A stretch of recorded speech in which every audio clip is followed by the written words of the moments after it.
এই কেকটা ডেকোরেশন করতে গিয়ে শেষে এমন সমস্যায় পড়ে গেছিলাম, মানে আমি প্রায় কেঁদেই ফেলেছিলাম, মানে আমার পুরো কান্না পেয়ে যাচ্ছিল। তো পুরো ঘটনাটাই আমি তোমাদের সঙ্গে শেয়ার করব, কি হয়েছে না হয়েছে, এত বাজে ব্যাপার হয়েছিল সেদিন। তো হ্যালো এভরিওয়ান, আমার আরও একটা নতুন কেকের ভিডিওতে তোমাদেরকে অনেক অনেক ওয়েলকাম।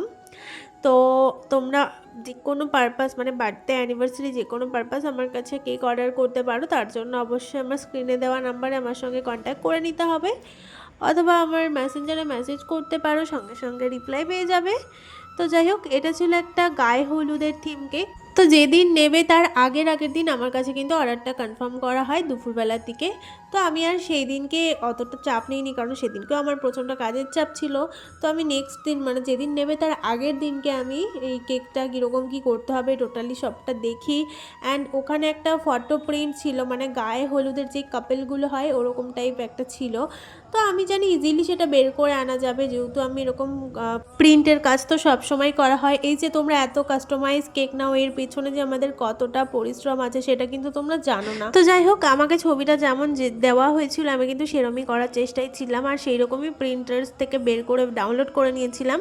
তো আমি যখন সেটা প্রিন্ট করতে পাঠাই, এখন যেহেতু অন্নপূর্ণা ভাণ্ডার এইসবের জন্য প্রচণ্ড ভিড়, মানে এইসব প্রিন্ট আউটের দোকানগুলোতে প্রচণ্ড ভিড়, মানে কোনোভাবেই চান্স পাওয়া যাচ্ছে না। তো আমি অনেক করে বলি, আগের দিন রাত্রিবেলার থেকে একদম পরের দিন সন্ধ্যাবেলা পর্যন্ত 2-3 বার করে যাই, বাট তারা করে দেয় না।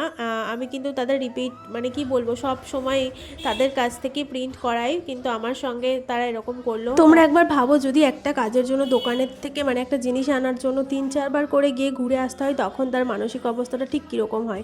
তো তারপর আমি কাস্টমারকে সবটা বলি যে এরকম এরকম সমস্যায় পড়েছি, আমার কাছে যেই ফটো প্রিন্টগুলো করা আছে সেগুলোর মধ্যে তোমার যদি কিছু একটা পছন্দ হয়ে থাকে আমাকে জানাও। তো আমি সেই মতো ছবি তুলে পাঠাই, অ্যান্ড কাস্টমার এই ছবিটা পছন্দ করে।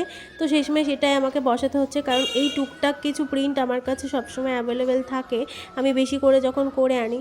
তো এটা যাতে একটু মানিয়ে যায় সেই কারণে একটু হলুদ ক্রিম দিয়ে আমি এরকম করে দিয়েছিলাম, আর এই ছিল কেকটার ফাইনাল লুক। আমি মানে এত বাজে সিচুয়েশান আমি ভাবতেই পারিনি। তো যাই হোক, আর এই কেকটা তো কমন বললামই, সপ্তাহে দুটো আছেই। তো কেমন লাগলো কেকের ডেকোরেশনটা জানাতে ভুলো না, ভালো লাগলে একটা লাইক করে চলো।